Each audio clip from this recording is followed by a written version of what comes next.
নফস আছে। কিন্তু আমরা এটা নিয়ে এই আয়াত উলামায়ে কেরামগণ ওয়াজ করছেন, আমরা শুনে থাকি মরণ এমন একটি জিনিস, আল্লাহ নিয়ে মতভেদ, নবী নিয়ে মতভেদ, নামাজ নিয়ে মতভেদ, তেলাওয়াতে কোরআন করতে গিয়েও মতভেদ আছে না নেই? কেউ বলছে ওয়ালা যালিন পড়ো, কেউ বলছে ওয়ালা দালিন পড়ো, কেউ বলছে বুকে হাত বাঁধো, কেউ বলছে নাভির নিচে হাত বাঁধো, আবার কেউ বলছে হাত মুঠে বাঁধতে হবে নাকি বলে? মতভেদ আছে না নাই? নবী পাককে নিয়ে মতভেদ, কেউ বলছেন নবী গায়েবের সংবাদদাতা, কেউ বলছেন নবী দেওয়ালের পিছনের খবর রাখে না। বলছে কি বলছে না? জোরে বলি নাউযুবিল্লাহ। এ কথা বলে না। নামাজও ঠিক করে পড়তে দেবে না, তেলাওয়াতও ঠিক করে করতে দেবে না। আল্লাহকে মানবো তো আল্লাহকে এক বলে মানতে দেবে না। পৃথিবীর মানুষের সৃষ্টিকর্তা যখন একজন, আমাদের ইমাম, খুব খেয়াল করুন, তাহলে আমাদের চিন্তা করতে হবে যে এক হতাম, কিন্তু আমরা কেউ এক আছি নাই, আমরা কিন্তু এক নেই। হিন্দু, জৈন, খ্রিস্টান, ডোম, ডোকলা, মুচি, মেতর, মুসলমানের ভিতরে কলেমা পড়নেওয়ালা কত মতভেদ, 3 20 13 দল, 73টা। কথা বুঝতে পেরেছেন? এই কলেমা লা ইলাহা ইল্লাল্লাহ মুহাম্মাদুর রাসূলুল্লাহ সাল্লাল্লাহু আলাইহি ওয়াসাল্লাম, এর মধ্যে নবী পাক বলেন কুল্লুহুম ফিন্নার, সব জাহান্নামী হবে, ইল্লা মিল্লাতান ওয়াহিদা, শুধুমাত্র একটি দল। সাহাবায়ে কেরাম বলেন হুজুর ওটা কোনটি? নবী পাক বলেন ক্বালা, নবী পাক বললেন মা আনা আলাইহি ওয়া আসহাবিহি, আমি আর আমার সাহাবায়ে কেরাম যে দলে, সেই দল জান্নাতি দল। বলুন সুবহানাল্লাহ। কথা বোঝা যাচ্ছে না? যাচ্ছে না? খেয়াল করুন, এখন কেউ বুকে হাত বাঁধে, কেউ আবার হাত বাঁধে না, আবার কেউ নাভির নিচে হাত বাঁধে। এরা উৎপত্ত শুরু হয়েছে না হয়নি? আপনাদের দিকেও হয়েছে, 3 মাসে মুক্তি হয়ে গেছে। তবে এর একটা সহজ পথ আমি বলি, দেখুন, এখানে হাত বাঁধা হাদিস, অস্বীকারী ঈমান দুর্বল, যিনি হাত বাঁধবেন না সেটাও হাদিস, অস্বীকারী ঈমান থেকে দুর্বল। যিনি নাভির নিচে হাত বাঁধেন এটা হাদিস এবং সুন্নাহ। বুকে হাত বাঁধলে হাদিস মানা হবে, হাত না বাঁধলেও হাদিস মানা হবে, কিন্তু নাভির নিচে হাত বাঁধলে হাদিস মানা হবে আর সুন্নাতের আমল হবে। জোরে বলে।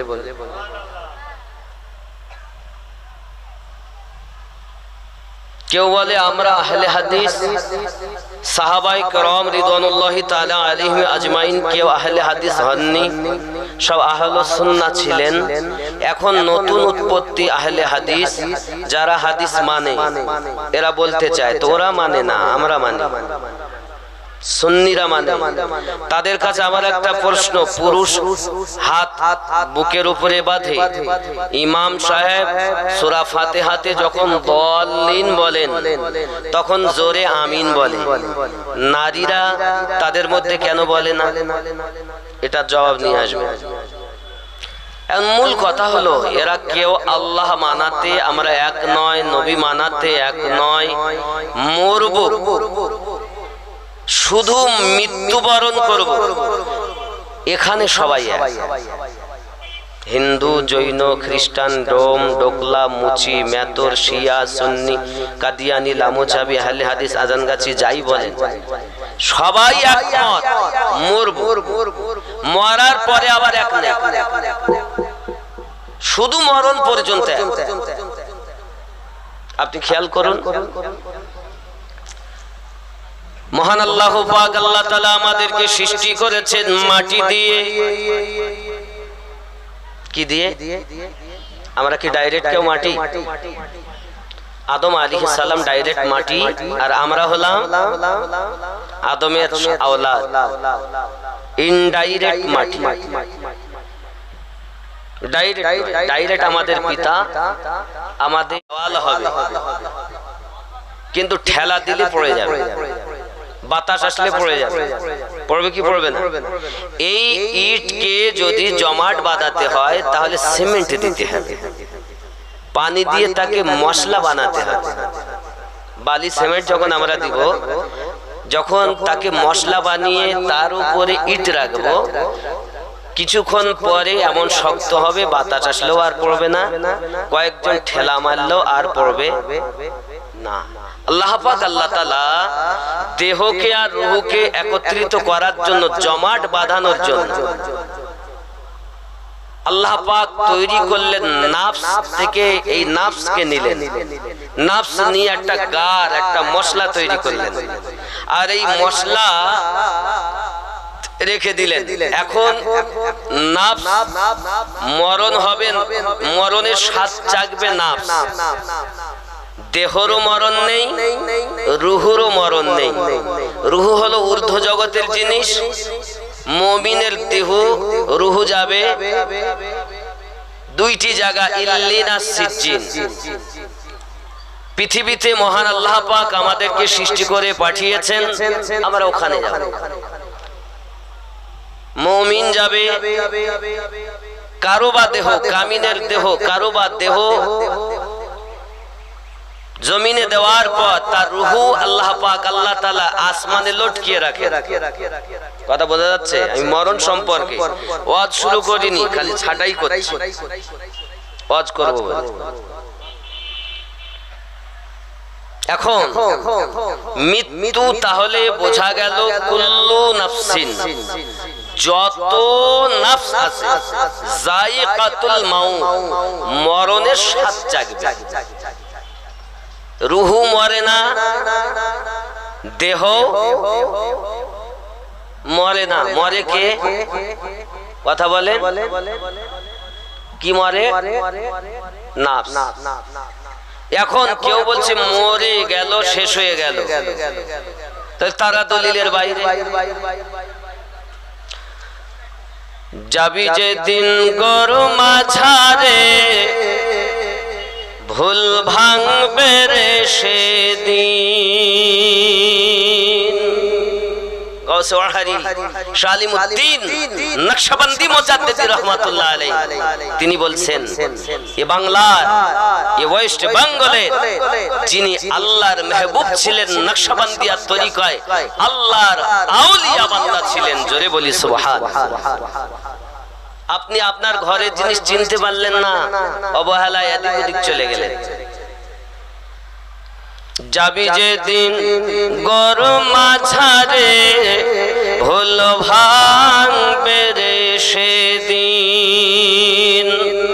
তোর পূরণ হবে সকল আশা, ওরে কমবখ্ত কামিন। ভুল ভাঙবে রে সেদিন। হাদিস কোরআন গাদার গাদার, জগতে পাঠালেন খোদা। আলেমে বুঝালেন সদা, মানলি না রে ও কমিন। ভুল ভাঙবে রে সেদিন। আল্লাহুম্মা সাল্লি আলা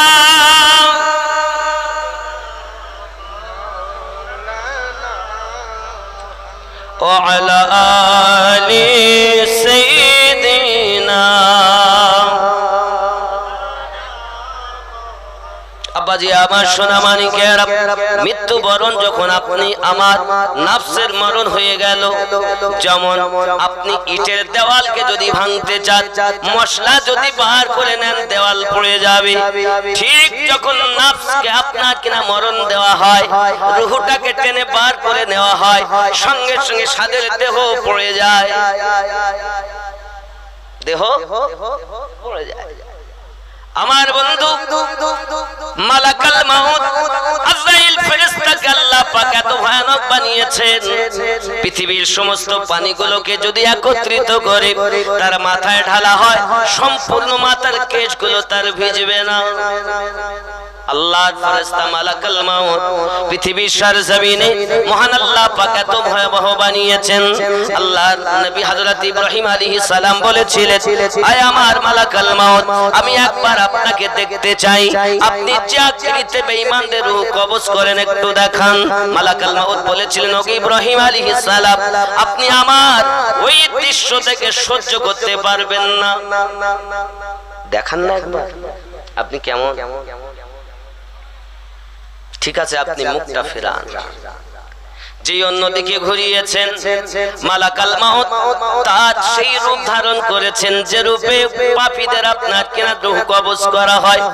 বন্ধু আমার, আল্লাহর নবী ইব্রাহিম খলিলুল্লাহ, যার মোহাব্বতের দরুন আমরা আগামী জিলহজ মাসে কুরবানি দেব, সারা পৃথিবীর মানুষ দিবে, কিয়ামত অবধি দিবে। নবী ইব্রাহিম খলিলুল্লাহ যখন মুখ ফিরালেন, মালাকাল মাউতের চেহারা দেখে তিনি আপনার কিনা অজ্ঞান হয়ে গেলেন। হুঁশ ফিরল যখন, মালাকাল মাউত সম্পর্কে তিনি বর্ণনা দিচ্ছেন। আমি নবী ইব্রাহিম আলাইহিস সালাম মালাকাল মাউতকে দেখতে পাই, তার মাথার চুলগুলো উস্কো খুস্কো, চোখগুলো আপনার নীল বরণ যেন আগুনের ফোয়ারা বার হচ্ছে, আর হাতের নখগুলো লম্বা লম্বা দারওয়ানি সুরাত দেখি আমি নবী ইব্রাহিম আলাইহিস সালাম অজ্ঞান হয়ে গেছি। বোঝা গেল এত বড় জালিল একজন রাসূল ও নবী ইব্রাহিম আলাইহিস সালাম, তিনি যদি মালাকাল মাউতের তাপ দেখে সইতে না পারে আমাদের হালাত কি হবে।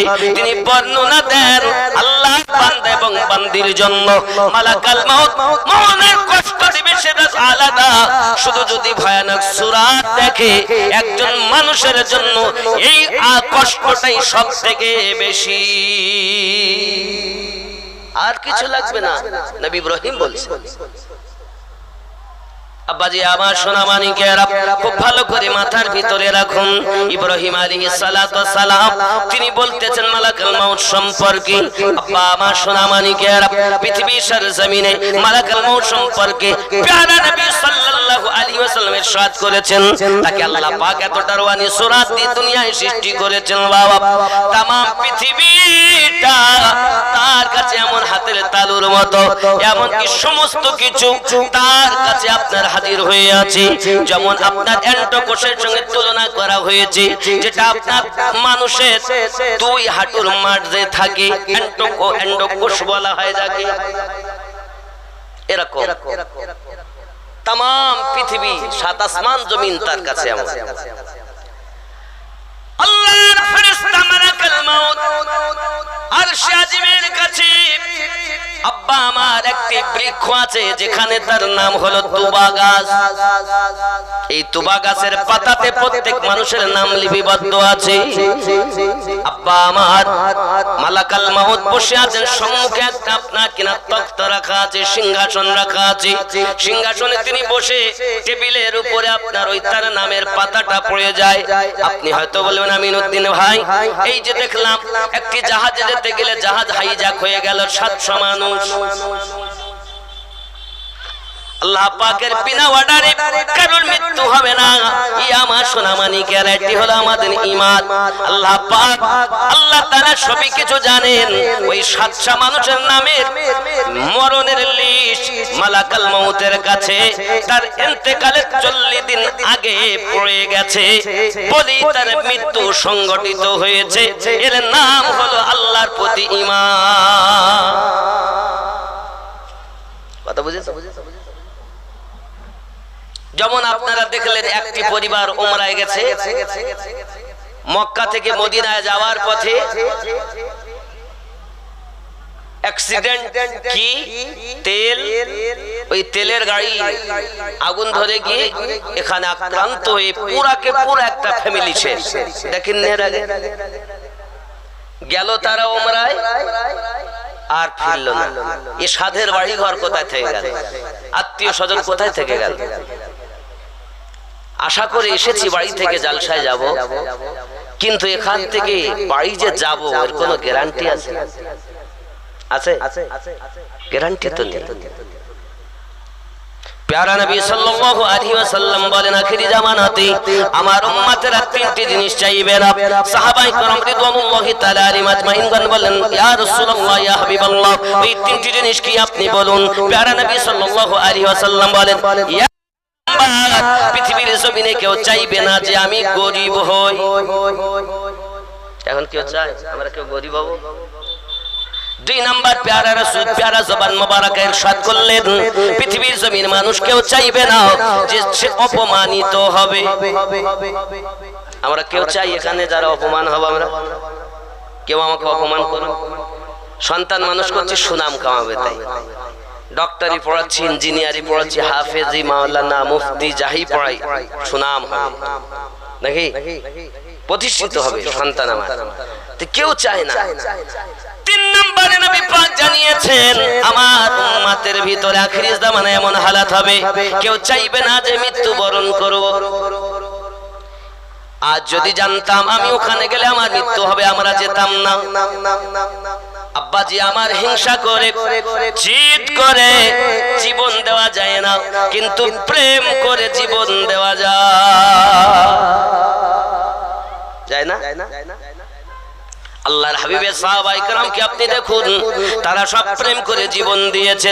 আব্বা আমার সোনা মানিক হযরত মালাকুল মউত, তার পাশে আপনার এমন কিছু শিষ্য আছে আল্লাহ পাক ফেরেশতা নির্বাচন করে রেখেছেন, তাদের ভয়ানক চেহারা এমন, ও আমার পৃথিবীর জমিনে তাদের সম্পর্কে বলা হয়েছে মালাকুল মউতের দৃশ্য তো এমন, তাদের বলা হয়েছে এমন হালাত পৃথিবীর জমিনে এক এক ফেরেশতা আল্লাহ পাক মালাকুল মউতের তাবে রেখে দিয়েছেন। এক একজনের দেহ ৩২,০০০ কিলোমিটার খালি তাবে আছে যারা।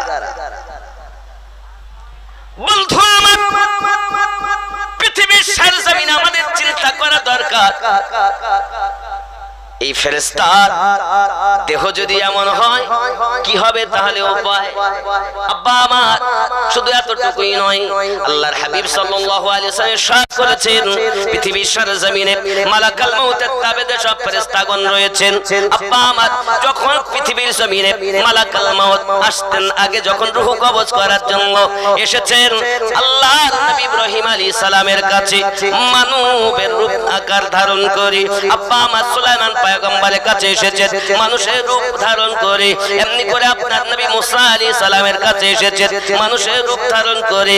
আল্লাহর নবী সুলাইমান আল্লাহর নবী মুসা আলাইহিস সালাম একটি থাপ্পড় দিয়েছেন মালাকুল মউতের গালে, আর ওই থাপ্পড় খাওয়ার সাথে সাথে ফেরেশতা মালাকুল মউতের চক্ষু বার হয়ে গেছে।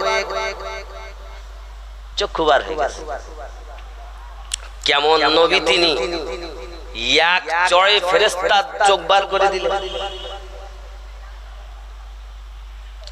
বাপজি আমার সোনা মানিকেরা, মালাকুল মউতের হালাত এমন যখন করে দিয়েছেন, চক্ষু নিয়ে রব্বে কারীমের দরবারে আল্লাহ আর সম্ভবপর নয়, আমি নবীদের রূহ কবজ করি, প্রাণীদের রূহ কবজ করি, সবাই কাছে আমি যাই। আয় আমার রব, আপনার নবী কালিমুল্লাহ আমাকে এক থাপ্পড় মেরে আমার চক্ষু বার করে দিয়েছেন। আমার আল্লাহ পাক বলেন ওগো মালাকুল মউত চলে যান আপনি আমার নবী কালিমুল্লাহর কাছে, যাইয়া বলুন সে যদি মৃত্যুবরণ না করতে চায় তাহলে আমি তাকে মৃত্যু দিব না। একটি গরুর গায়ে হাত দিতে বলুন, তার গায়ে হাতের ভিতরে যতটা লোম আসবে আমি আল্লাহ তত আয়ু তার বৃদ্ধি করে দেব। মালাকুল মউত নবী মুসা আলাইহিস সালামের কাছে বললেন, কিন্তু তার আগে আল্লাহর দরবারে হযরত মালাকুল মউত বলেন আল্লাহ আমি মানুষের কাছে যাই রূহ নেওয়ার জন্য, কারো বা পিতা, কারো বা মাতা, কারো বা সন্তান, কারো বা দাদা, কারো বা দাদি, এই সব ভাবে যখন আমি নিয়ে আসি মানুষ আমাকেই কিন্তু অপবাদ দেয়, মানুষ আমাকেই কিন্তু আপনার দুর্নাম করে, মানুষ আমাকেই বদনাম করে। একটাই কথা বলে ওগো ফেরেশতা মালাকুল মউত আমার আব্বাকে নিয়ে যাবেন না, আমার আব্বা বলে আমাদের মনে স্বাদ মেটে না, সন্তান নিয়ে যাবেন না, সবাই আমাকে আপনাকে না আরোপ করে। মহান আল্লাহ পাকের ফেরেশতারা মানুষের দরজায় প্রতিদিন মালাকুল মউত 5 বার করে ধর্ণা দেয়। কয়বার? আর একটা বর্ণনা আমি আজকে দেখছিলাম, আল্লাহর ফেরেশতা মালাকুল মউত এসে 7 বার করে আপনার কিনা উকি দেয়। আর তাম পৃথিবীতে মানুষ কতটা? 750 কোটি। তো যদি আপনি 5 বার ধরেন, মনে করেন আমি সিনেমা দেখতেছি, মালাকুল মউত আমার দেখতেছি, সিরিয়াল দেখতেছি, মালাকুল মউত, হ্যাঁ গো, তাস খেলতেছি, মালাকুল মউত, কোন টাইমে আসবে তো দেখা নেই, গাঁজা খাচ্ছি, মালাকুল মউত, হ্যাঁ কি হবে? গাঁজা খাচ্ছি, মালাকুল মউত দেখছে যে খাচ্ছে, কি হবে? পিতামাতার সঙ্গে জোর গলায় কথা বলতেছেন, মালাকুল মউত উকি দিল। আল্লাহর হাবিব সাল্লাল্লাহু আলাইহি ওয়াসাল্লাম জানিয়েছেন, পৃথিবীর সরজমিনে খেয়াল করুন, আল্লাহর হাবিব সাল্লাল্লাহু আলাইহি ওয়াসাল্লাম ইরশাদ করে দিয়েছেন, কত সুন্দর কথা, কালামান আরাদা কালামান আদরাকা ওয়ালিদাইহি ইনদাল কিবারা আহাদুহুমা আও কিলাহুমা সুম্মা লাম ইয়াদখুলিল জান্নাহ আও কামা ক্বালা আলাইহিস সালাতু ওয়াস সালাম। চলি কন্না সুবহানাল্লাহ। রাসূল পাক সাল্লাল্লাহু আলাইহি ওয়াসাল্লাম ने फरमाया, उसकी जो अपने वाले दिन को बुढ़ापे की हालात में पाए, एक को या दोनों को फिर जन्नत में ना चला जाए, তার জন্য বদনসিব, সে যেন আপনার মাটিতে ধ্বংস হয়ে যায়, তার নাক যেন মাটিতে ধ্বংস হয়ে যায়। সাহাবী রাসূল বলেন, হুজুর কার? নবী পাক বলেন, যার আব্বা এবং মা দুইজনের ভিতরে একজনকে বৃদ্ধ হালাতে পেয়েছে, অথচ জান্নাত কামাই করে নিতে পারলো না, সে যেন ধ্বংস হয়ে যায়। পৃথিবীর জমিনে নবী আমার সুন্দর করে জানিয়েছেন, আল্লাহর হাবিব সাল্লাল্লাহু আলাইহি ওয়াসাল্লাম সাথ জানিয়ে সুন্দর করে বলেছেন, কত সুন্দর কথা দেখুন, ক্বালা ফাআনজিহুমা ফাইনাল জান্নাতা ইনদাল রিজলিহা। আল্লাহর হাবিব সাল্লাল্লাহু আলাইহি ওয়াসাল্লাম বলেন, তোমার পিতামাতার কদমের নিচে হলো তোমার জন্য জান্নাত। জোরে বলেন, মা এবং বাপের কদমে জান্নাত। আবার হাদিস শরীফে আসছে, প্যারা নবী সাল্লাল্লাহু আলাইহি ওয়াসাল্লাম জানাচ্ছেন, কোন সন্তান যদি সকালে উঠে মায়ের দিকে আপনার কিনা মায়ের নজরে তাকান আর বলেন, ইনি আমার গর্ভে ধারিণী মা, প্যারা নবী সাল্লাল্লাহু আলাইহি ওয়াসাল্লাম বলেন, এতটুকু কথা বলার জন্য তার নামায়ে আমালে কবুল হজের সওয়াব লিপিবদ্ধ হবে। আমরা কি করি? মায়ের দিকে তাকাই, মায়ের নজরে তাকাই না। মা যদি বলে নামাজ পড়তে যা, ওরা যায়, বেটারে তুই পাবজি খেলা খেলিস নে, ফ্রি ফায়ার খেলিস নে, বা মসজিদে যা, মাদ্রাসায় যা, এখানকার ছেলে খেলে টেলে, এটা খুব ভালো। আব্বা মা বলছে, যা বাবা নামাজে যা, যা বাবা আরবি পড়তে যা, যা বাবা ভালো পথে যা, বাপ মায়ের কথা ভালো লাগে না। সাহাবী রাসূল আরজি জানান, ইয়া রাসূলুল্লাহ সাল্লাল্লাহু আলাইহি ওয়াসাল্লাম, মায়ের দিকে তাকালে কবুল হজের নাকি? একবার তাকালে যদি কবুল হজের হয়, দুইবার তাকালে দুইবার হবে। কোন সন্তান যদি সারা দিনে 100 বার তাকায় কি হবে? আমার আপনার নবী বলেন, আল্লাহ পাক মহান, তার নামায়ে আমাল 100 কবুল হজের সওয়াব দেবে। আমার জওয়ান যুবক আব্বা এবং মা যদি আপনার কিনা বেঈমান হয়, তবে তাদের সম্মান করা, ইজ্জত করা, সম্মান করা, খেদমত করা একজন সন্তানের জন্য কর্তব্য। জোরে কোন সুবহানাল্লাহ। বন্ধু আমার, আজ 3টি সন্তান, 3 ভাই, তারা আব্বা হারিয়েছে, মা হারিয়েছে, অনেক দিন হলো। আব্বা হারিয়েছে বহু আগে, আম্মা হারিয়েছে বেশ অনেক দিন হয়ে গেল। আয়া হুজুর, আমার আব্বা আম্মার জন্য আজকে অনুষ্ঠান দিয়েছি। আব্বা আমার, লোক খাইয়ে কোনো লাভ নাই যদি সন্তান নামাজি না হয়। তুমি মনে করছো আমিনুদ্দিন মৌলভীকে নিয়ে এসে ওয়াজ দেব, তার এক পরের লোক বলবে, করি বাবা একটা জালসা দিয়ে গোস্ত গরু দই করে খেয়ে দিতে, কচু পাওয়া। আগে চিন্তা করুন, সন্তান রেখেছি না শয়তান রেখেছি? যদি সন্তান হয় তাহলে পিতামাতা সন্তানের জন্য জান্নাতি, আর যদি শয়তান হয় তাহলে আপনার পিতামাতা জাহান্নামী। তবে অনুষ্ঠান দেওয়া হয় কেন? এই মিলাদ দিয়ে ইসালে সওয়াব করে দোয়া করে লাভ কি? আল্লাহর হাবিব সাল্লাল্লাহু আলাইহি ওয়াসাল্লাম বলেন ইসালে সওয়াব করুন, ইসালে সওয়াব করা ভালো। আব্বাজি আমার সোনামানিকেরা, 40 জন মানুষ যদি একত্রিত হয়ে আল্লাহ পাকের কাছে দোয়া করে, প্রার্থনা করে, আল্লাহ পাক সামাইকের জন্য একজনকে বন্ধু বানিয়ে সকলের দোয়া কবুল করে নেবে। কিন্তু এই অনেক সময় ওয়াহাবি জাতের মৌলবীরা বলছে আল মাইয়াতু ইউযাবু ফি কবরিহি বিমানিহা আলাইহি, মৃত ব্যক্তিদের জন্য 4 দিনা করা যাবে না, 40 করা যাবে না, আব্বা মার কলমাখানি করা যাবে না, করলে কিন্তু কবরে আযাব হবে। যদি কন্না উযবিল্লাহ। এখন ওরা কোন জায়গাতে হাদিসটি বলছে ঠিকই, মানতে যাইয়া ব্যাখ্যাতে যাইয়া আপনার ভুল করেছে। ওরা বলেছে আল মাইয়িতু, মৃত ব্যক্তির কবরে আযাব, ইউযাবু আযাব দেওয়া হবে, ফি কবরিহি, কবরের ভিতরে, বিমা নিহা আলাইহি, যদি কেউ নিহাত করে। এই নিহাত হলো বিলাপ করা। কি করা? ভালো করে বোঝেন, কি করা? বিলাপ। বিলাপ বলতে অনেকে করবে আমার মা তুই চলে গেলি মা, করে না? এই বিটি ছেলেরা করে না? বিটি মারা গেছে,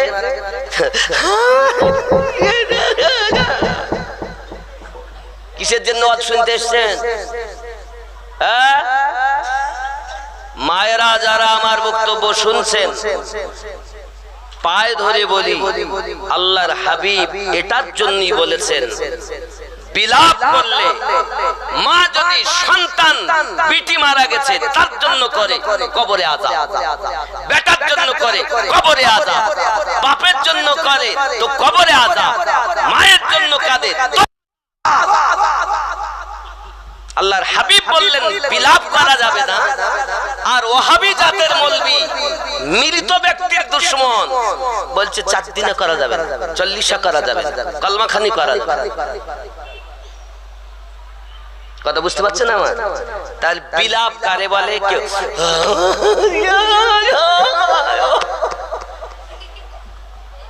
এরা আমি চোখে দেখা কথা বলছি, এগুলো আপনাদের দিকে হয়। আপনি যে মনে করছেন, আমি তো মুর্শিদাবাদে ছিলাম, আমি ওরাহালে তো 6 বছর ছিলাম, আমি তো জানি কি হয়। আমি তো মুর্শিদাবাদ সম্পর্কে অবগত। আমি এই মুর্শিদাবাদ জেলাতে বিটির জন্য, বেটার জন্য, মায়ের জন্য, বাপের জন্য, দাদা দাদির জন্য যেভাবে বিটি ছেলেদের কান্না করতে দেখেছি, অন্য জেলাতে আমি এরকম দেখিনি। এই জন্য এই মুর্শিদাবাদ সরজমিন, বহরমপুর, তারাকপুরের জমিন, আমি হাত না ধরে পায়ে ধরে বলি মা, অবশ্যই সন্তান মারা গেলে কান্না আসবে, চোখের পানি ফেলুন, আল্লাহর কাছে কাঁদুন। আপনার সন্তান, আপনি যখন বাচ্চার জন্য কাঁদবেন তো মায়ের দোয়া আল্লাহর দরবারে আগে কবুল হবে। বলুন না সুবহানাল্লাহ। বাপের দোয়া কবুল হবে। সন্তান যদি পিতা মায়ের জন্য দোয়া করেন, সে দোয়া আগে কবুল হবে। কোথায় গিয়ে? কোথায় গিয়ে কাঁদবেন? নামাজের পাটি পেতে, কোরআন তেলাওয়াত করে, নামাজ পড়ে, তারপরে কাঁদবেন। ওই চালিতে বসে কাঁদতে দেন, ওরে আমার আমারে বলি গেলি রে মা, এটা খাবি বললি মা, এ দিবি বললি মা, এরকম করে না? একই কথা বারবার বলে আর কাঁদে না? এই কাঁদে কিনা বলেন? একই কথা বারবার বলে আর কাঁদে। লোককে দেখাচ্ছে আমার মা মারা গেছে। খবরদার, কান্না কারে বলে? যখন বেশি আবেগে কাঁদে তো ফুঁপি ওঠে মানুষ, অন্তর থেকে কাঁদে। জমি মেলি नहीं होती ज़मन मैला नहीं होता ज़ोरे हवे ज़मीन मैली नहीं होती ज़मन मैला नहीं होता मोहम्मद के गुलामों की कफन मैला नहीं होता मोहम्मद के गुलामों का कफन मैला नहीं होता ज़ोरे जुन्ना में मुस्तफा जुमले नहीं दुखती कभी आंखें जुन्ना में मुस्तफा जुमले नहीं दुखती कभी आंखें पहन ले जो प्यार उनका वो बदन मैला नहीं होता কারো মা মারা গেল কারো আব্বা মারা গেল কারো আপনার সন্তান মারা গেল এই আমার জননী মায়েরা আপনারা ভালো করে বুঝুন মৃত্যু অবশ্যই হবে সকলেরই হবে কারো আগে কারো পরে খেয়াল রাখুন পৃথিবীর সার জমিনে সন্তান কাঁদে মায়ের জন্য আব্বার জন্য মেয়েরা আছে স্বামীর ঘরে যদি তার আব্বা মারা যায় অবশ্যই চোখে কান্না আসবে আসবে না আসবে না আর এদের মনে খুব দয়া দেখবেন কিছু হয় না জায়ের ওর জায়ের দাদি শাশি মারা গেছে তিন ভাই জায়ের দাদি শাশি মারা গেছে এও গেছে এর তেমন কিছু হয় না তো ও কাঁদতেছে তো এও কাঁদতেছে আমি বলি ভাই মা তুমি কাঁদো কেন তো ওর কান্না দেখে আমার কান্না পায় আছে না নাই আমার জওয়ান যুবক সোনা মানিক ভালো করে বুঝে নিন পৃথিবীর সরজমিনে একজন আব্বা আপনার কিনা আব্বার শরীর খারাপ হয়েছে আব্বা সংবাদ পাঠিয়ে দিল মায়ের কাছে আপনার মেয়েটার কাছে সংবাদ পাঠিয়ে দিয়েছে যাও মা যাও যাও বাবা যাও তোমার বোনকে ডেকে নিয়ে এসো হঠাৎ করে চলে গেল বোনকে আপনার সংবাদ দেওয়ার জন্য বোনকে যে সংবাদ দিচ্ছে চলো আমার আব্বার শরীর খারাপ হয়তো দেখতে পাবে না বাপজি আমার সোনা মানিক মেয়েটি করলো কি জানেন সঙ্গে সঙ্গে আপনার কিনা সময় দিয়েছে ভাইকে ওগো আমার ভাই তোমার দুলা ভাই বাড়িতে নেই আমি তোমার দুলা ভাইয়ের বিনা ইজাজত যেতে পারি তোমার ভাই তো বিদেশে কাজে গিয়েছে পরে যাব তুমি বাড়ি যাও সুবহানাল্লাহ এরকম মেয়ে আছে এখন সমাজে স্বামী যদি বলে যায় স্ত্রীকে কি যে খবরদার তুমি যেন বাইরে যেও না আমার বিনা হুকুমে আমি আসি তুমি যা পারো করো গো আব্বা শরীর খারাপ বলবে না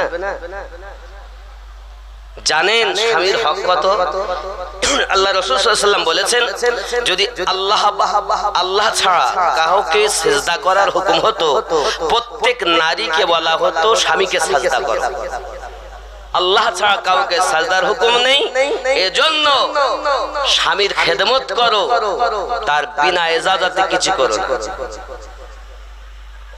আব্বা আমার সোনা মানিক মেয়ের ছেলেটি চলে গেল বাড়ি আব্বা বলছেন কি খবর তোমার বোন বহিন আসি নাই ডাক দিয়ে বলছেন আব্বু আমার দুলা ভাই বাড়ি না থাকায় বহিন আসবে না বলেছে সালাম দিয়েছে আপনাকে সালামের উত্তর দেয় যা যাইয়া বলো মা পাঠিয়েছে যা বেটা যা তোর আব্বার আওয়াজ বন্ধ হয়ে গেছে কথা বলতে পারে না শেষবারের মতো যদি দেখে তাহলে আসতে বল আব্বা আমার ছেলে ছুটে ছুটে আবার চলে গেল বহিনের কাছে বহিন কোথায় আছো বহিন তুমি জলদি করে এসো আব্বার শেষ মুখ যদি দেখতে চাও বন্ধ হয়ে গেছে, কাউকে চিনতে পারে না, হয়তো শেষ মুখটা দেখতে চেয়েছিল।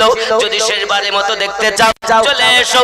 বাবা আমার সোনা মানিক বোন একই কথা বলেন, আব্বা যদি আল্লাহ বাঁচিয়ে রাখেন থাকবে, যদি নিয়ে নেন আমার করার কিছু নেই, তবে আমার স্বামীর বিনা ইজাজতে যেতে পারবো না।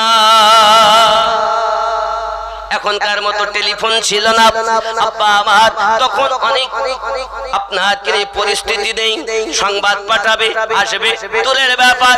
তখন চিঠির মাধ্যমে কথা হতো, মানুষের মাধ্যমে হতো, প্রথম মানুষ দিয়ে, মানুষ হতো না তখন চিঠি আসতো, চিঠি গেল, এখন টেলিভিশন টেলিফোন নাকি বলেন। এখন দিল্লি বোম্বাই তামাম পৃথিবী হাতের মুঠোয়। আপনার ছেলে লন্ডনে আছে, আপনি এখান থেকে সে কিছু এখনই পাঠাতে হবে, আপনি ফ্যাক্স মেশিন দিয়ে অরিজিনাল জিনিস পাঠিয়ে দেন। আপনি চাচ্ছেন যেখানে যা আছে, যা যে হালাতে আছে সে হালাতে সব সময় সবকিছু পাওয়া যায়, কয়েক সেকেন্ডের ব্যাপার। এখান থেকে 40 বছর আগে যদি এ কথা বলা হতো, বাবা মা দিল্লি আছে আমি তাকে দেখে এসেছি, তো তারা করে মানুষ বলতে পাগল হয়ে গেছে ধরি মা। আর এখন যদি কেউ এসে বলে আমার আব্বা দিল্লিতে আছে, তার সাথে দেখা হচ্ছে না, তো 7 বছরের ছেলে বলবে এ পাগল হয়ে গেছে, কই তোর বাপের নাম্বারটা আমাকে দে আমি দেখিয়ে দিচ্ছি।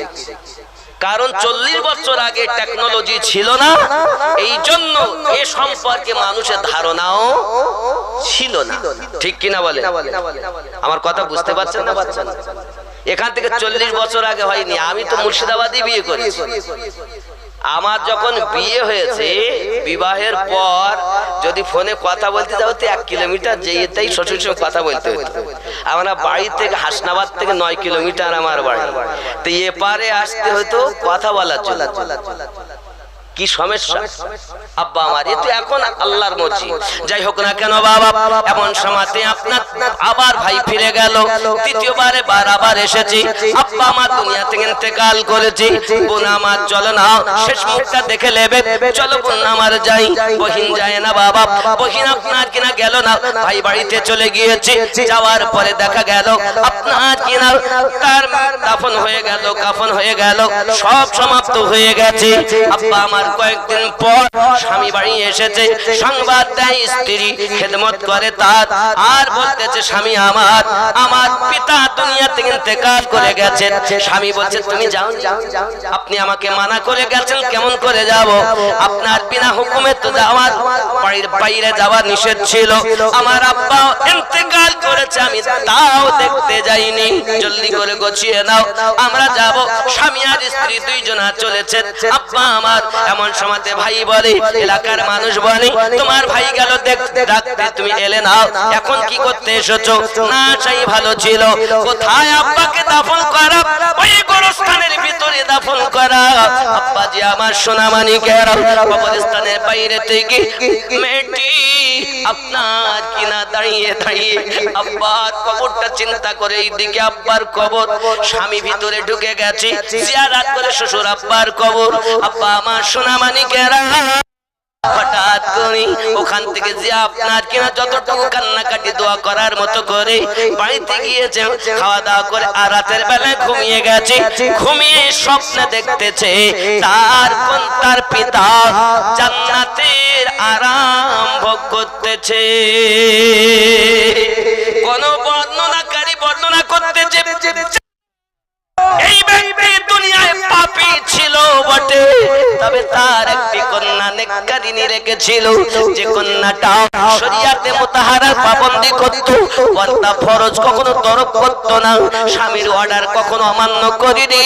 তাই মহান আল্লাহ পাক আল্লাহ তাআলা সন্তুষ্ট হয়ে তার মেয়েটা স্বামীর ঘরে বসে বসে আল্লাহর কোরআন তেলাওয়াত করে আল্লাহর কাছে দোয়া চেয়েছেন। আল্লাহ পাক তার দোয়া কবুল করে নিয়ে তার পিতাকে জান্নাতের মেহমান বানিয়ে দিয়েছে।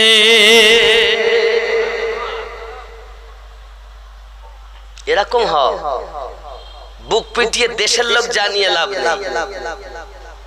সেই দরবারে সেই আদালতে আরজি পেশ করো, যে আদালতে দেরি তো হয়, মিস হয় না। কথা বুঝতে পেরেছ? আমার আম্মা জানেরা, আজ থেকে সন্তান আপনার কোলে দিয়েছে বলে আপনি কাঁদবেন আর তাদের জন্য বুক পিটাবেন, বিলাপ করবেন, এটা কখনো সম্ভবপর নয় বাবা। পৃথিবীর সরজমিনে এই মনন প্রত্যেক ব্যক্তির হবে। আল্লাহর হাবিব সাল্লাল্লাহু আলাইহি ওয়াসাল্লাম জানিয়েছেন, ওগো বাবারা রাখো, পৃথিবীতে আমার নবী জানাত যদি কোন ব্যক্তি নামাজের পাবন্দি না করে তার জন্য হলো দুনিয়ায় 3টি আযাব, মরণের সময় 3টি আযাব, কবরে 3টি, হাসরে 3টি, এই মোট 12টি 12 প্রকার আযাব আল্লাহর নবী বলেন তার জীবনে হবে। নামাজ না পড়লে তো আলাদা গুনাহ, শুধু নামাজ জামাত যদি ত্যাগ করে। আপনার মসজিদে নামাজ হয় না, জামাতে যান, কাজ কামে যেতে পারেন না, অনেক সময় ব্যস্ত থাকেন, যেতে পারেননি, তবে চেষ্টা করুন জামাতে নামাজ পড়া। প্যারা নবী সাল্লাল্লাহু আলাইহি ওয়াসাল্লাম হাদিস শরীফের ভিতরে জানিয়েছেন, কত সুন্দর করে নবী আমার জানালেন। দেখুন আল্লাহর হাবিব জানাচ্ছেন, সালাসুন ফিদ দুনিয়া, দুনিয়াতে 3টি, ওয়া সালাসুন ইনদাল মাউত, এবং মরণের সময় 3টি, ওয়া সালাসুন ফিল কবরে 3টি, ওয়া সালাসুন ইয়াউমাল কিয়ামাহ, কিয়ামতের দিন হবে 3টি, মোট 12টি আযাব। ख्याल करो 3 बलाए दुनिया में है, 3টে বালা দুনিয়াতে। এর মধ্যে বলা হয়েছে আব্বা আমার আল্লাহর হাবিব সাল্লাল্লাহু আলাইহি সাল্লাম বলেন 3 বালা দুনিয়াতে, তার মধ্যে হলো दुनिया में कौन कौन सी आएगी, इरशाद फरमाया 3 बाला दुनिया में आएगी, उनमें से पहली बाला के अल्लाह ताला उसकी रुजी में से बरकत उठा लेगा। बाबा আমার যে ব্যক্তি জামাতে নামাজ আদায় করলো না, যত লাখ লাখ টাকা ইনকাম করবে তার রুজিতে বরকত থাকবে না। নামাজ পড়ে না আর বলছে রুজিতে বরকত নেই, কেন? চোর হবে কেমন করে? প্যারা নবী মিথ্যা বলেছে। তো নামাজ পড়ো না তুমি, আর তুমি বরকত খুঁজে দিয়েছো। এই 3টি ছেলে আজ থেকে যারা তওবা করে নামাজি হয়, তাহলে এদের পিতা মাতার কবরে জান্নাতি সুখ হবে। আর এরা যদি বেনামাজি হয় তো বাপ মায়ের কবরে আগুন জ্বলবে, কেউ নিশ্চয় করতে পারবে না। মনে করো না আমিনুদ্দিনকে এনেছি, এত পয়সা দিব, লোককে খাওয়াবো আর বেড়া পার হয়ে যাবে।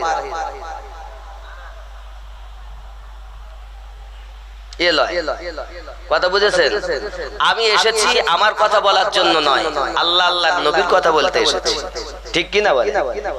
এরা আমাকে ভালোবেসে খেতে দিল, খুব যত্ন করেছে, ফল মূলিতে আরম্ভ করি, খাওয়াতে আরম্ভ করি, মনে করছিস খেলি, আবার দুধ গরম করে এনে থুয়ে দিচ্ছে, আবার দরকার হলে খাবো। কথা বুঝেছেন? তাহলে এত যত্ন করছি বলে সত্য কথা বলতে হবে না, বলতে হবে কি হবে না?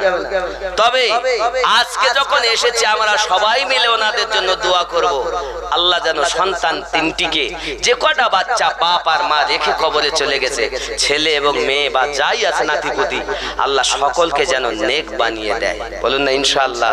দোয়া করবেন তো সবাই?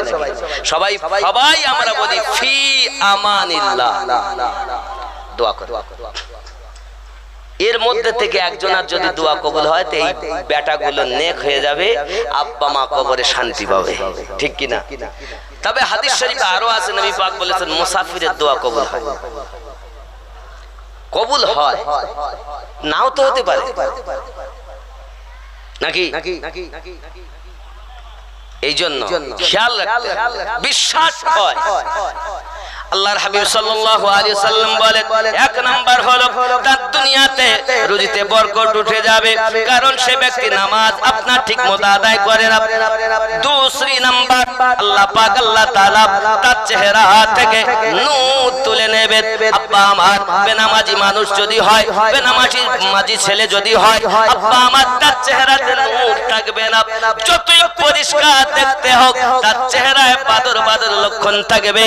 আমার সোনা মানিকেরা, প্যারা নবী নূরুন আলা নবী পয়গম্বর আল্লাহ পাকের দরবারে 2টি হাত তুলে ফরিয়াদ করেছিলেন, মালিক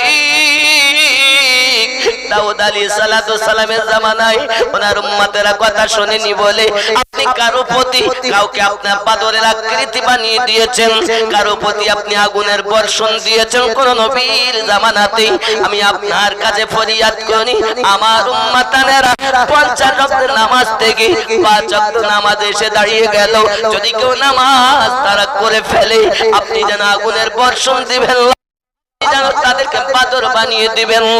আমার আল্লাহ পাক আল্লাহ তাআলা বলেন হাবিবুল্লাহ আপনার দোয়াকে কবুল করলাম, কিন্তু এদের চেহারার নূর আমি আল্লাহ ছিনিয়ে নেব। যে ব্যক্তি পৃথিবীতে জামাতে নামাজ আদায় করে না রে বন্ধু, ওই ব্যক্তির চেহারা নূর ছিনিয়ে নেওয়া হয়, আলো ছিনিয়ে নেওয়া হয়। আমার সোনা মানিকের থাকবে আপনি জামাত সহ নামাজ আদায় করবে। রাজি আছেন তো? কর্মে ব্যস্ত আছেন, হয়নি জামাত, হয়নি আপনার নামাজ পড়া, কিন্তু যেই আপনি গৃহে আসলেন তখন অন্তত নামাজগুলো আদায় করে আল্লাহর কাছে কাঁদুন, আল্লাহ পেট দিয়েছেন আপনি বাচ্চাদের জন্য, আমি এমন কর্মে ব্যস্ত ছিলাম পরিবেশ হয়নি, আদায় করতে পারিনি, এখন রাতে তোমার কাছে হাত তুলেছি, আল্লাহ তুমি তো বলেছো আমি রহমানুর রহিম, আল্লাহ আমাকে রব বলে ডেকেছিস একবার, আমি 70 বার তোকে ডাকি লাব্বাইকা ইয়া আবদি, লাব্বাইকা ইয়া আবদি, বল আমার কাছে কি চাই। আল্লাহ আমি ক্ষমা চাই, আল্লাহ পাক বলে তোকে ক্ষমাই করে দিলাম, আমি তো রহমানুর রহিম। তা আছে কে চাওয়ার মতো? আল্লাহর হাবিব সাল্লাল্লাহু আলাইহি ওয়াসাল্লাম আরো জানিয়েছেন, খেয়াল করুন আপনার আযাব হবে। এর জন্য নবী পাক বলেন 3 নাম্বার তার জন্য আল্লাহর হাবিব বলেছেন तमाम ईमान वालों के दिलों में मगूस हो जाएगा। এবং 3 নম্বরে আল্লাহর যত নেক বান্দা দুনিয়ায় আছে তাদের মনে ওই ব্যক্তির জন্য হিংসা পোষণ করে দিবেন, আল্লাহ তাদের জানিয়ে দেবেন আমার বান্দা বান্দির মধ্যে ওই ব্যক্তি আপনার কিনা জামাত তারাক্কানি, জামাতে নামাজ আদায় করে না, তাদের দিলে আল্লাহ পাক কেমন করে আপনার জানিয়ে দিবেন, সব কিছু তারা বুঝতে পারবেন। এর জন্য সম্মুখে গেলেও আল্লাহর ওলিরা কিছুই বলেন না, আব্বা আমার সব জানেন তাও বলেন না। আমার গজওয়ার হাজী রহমাতুল্লাহ আলাইহি আপনার সব কিছু দেখতে পেতেন কিন্তু কিছুই বলেন না, চুরি করেন না, সুবহানাল্লাহ। এর জন্য আমি বলি ওরে মুর্শিদের কদম করিলে চুম্বন হাজারে আসওয়াদের সমান হয়, ডাইনে মক্কা বায়ে মদিনা পীর ধরিলে চেনা যায়, ডাইনে মক্কা বায়ে মদিনা পীর ধরিলে চেনা যায়। ওরে কাবা ঘর তওয়াফ করা বোঝে না রে ভক্ত ছাড়া, যে কাবা বানায় আছে নিজে দয়াময়, যাইয়া দেখো আল্লাহর ঘরে নিজে আল্লাহ বিরাজ করে, আল্লাহর ঘর কেমন করে মানুষে বানায়, ডাইনে মক্কা বাহে মদিনা পীর ধরিলে চেনা যায়। ঠিক নেই? কাবা ঘর তওয়াফ করা বোঝে না রে ভক্ত ছাড়া,